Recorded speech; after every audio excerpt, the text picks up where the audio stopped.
नमस्कार दोस्तों, आज हम बात करेंगे बेल 206 जेट रेंजर हेलीकॉप्टर के बारे में, जो अपनी सुरक्षा और विश्वसनीयता के लिए प्रसिद्ध है। यह हेलीकॉप्टर कैसे बना, कैसे काम करता है और इसके उड़ने के पीछे की विज्ञान क्या है, इन सभी बातों को हम विस्तार से समझेंगे। तो चलिए शुरू करते हैं।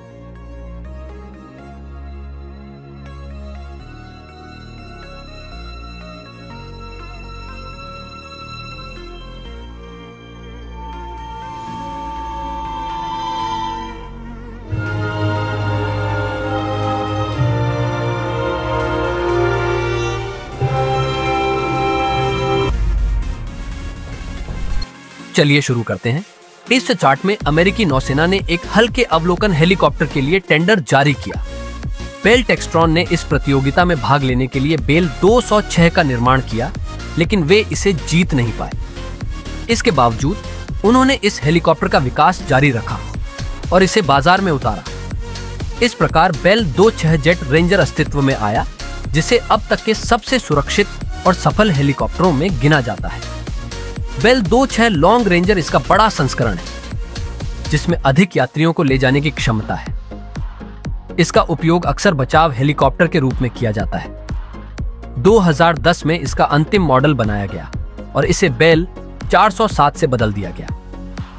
बेल 206 लॉन्ग रेंजर में पायलट के अलावा 6 यात्री बैठ सकते हैं। जब इसे बचाव हेलीकॉप्टर के रूप में प्रयोग किया जाता है, तब इसमें 2 स्ट्रेचर और 2 अतिरिक्त सीटों की व्यवस्था की जा सकती है।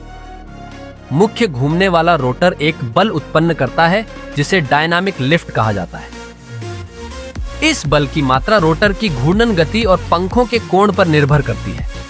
यदि घूर्णन गति स्थिर हो तो लिफ्ट को पंखों के कोण को बढ़ाकर बढ़ाया जा सकता है, जिससे हेलीकॉप्टर ऊपर उठता है। यदि पंखों के कोण को कम किया जाए तो हेलीकॉप्टर नीचे आ जाता है। मुख्य रोटर का घूर्णन हेलीकॉप्टर पर एक टॉर्क लगाता है, जिससे हेलीकॉप्टर विपरीत दिशा में घूमने लगता है। इस घटना को टॉर्क रिएक्शन कहा जाता है। टेल रोटर इस टॉर्क रिएक्शन का सामना करके हेलीकॉप्टर को स्थिर बनाए रखता है। डायनामिक लिफ्ट को समझाने के लिए 2 प्रमुख सिद्धांत मौजूद हैं। पहला सिद्धांत बर्नौली के सिद्धांत पर आधारित है, जिसके अनुसार जब हवा किसी वस्तु के चारों ओर प्रवाहित होती है तो उसकी गति में परिवर्तन होता है। रोटर ब्लेड की आकृति के कारण हवा ब्लेड के ऊपरी हिस्से से तेजी से प्रवाहित होती है और निचले हिस्से से धीमी।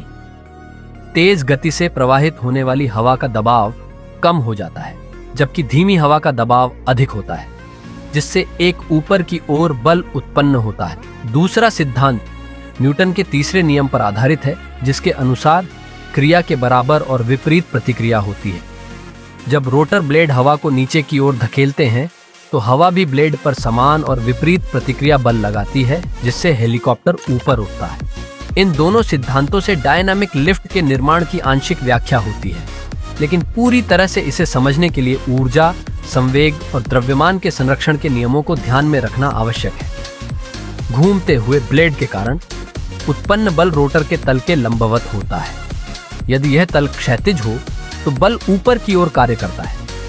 यदि रोटर के तल को झुका दिया जाए तो यह बल क्षैतिज और ऊर्ध्वाधर घटकों में विभाजित हो जाता है। क्षैतिज घटक को थ्रस्ट कहा जाता है, जबकि ऊर्ध्वाधर घटक को लिफ्ट कहा जाता है। यही कारण है कि हेलीकॉप्टर आगे, पीछे, दाएं या बाएं गति कर सकता है, जो इस बात पर निर्भर करता है कि रोटर का तल किस दिशा में झुका हुआ है। तो दोस्तों, यह था बेल 206 जेट रेंजर हेलीकॉप्टर की कार्यप्रणाली और इसके उड़ने के पीछे के विज्ञान का विवरण।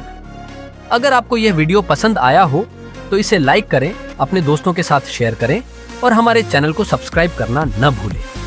मिलते हैं अगली वीडियो में, तब तक के लिए धन्यवाद।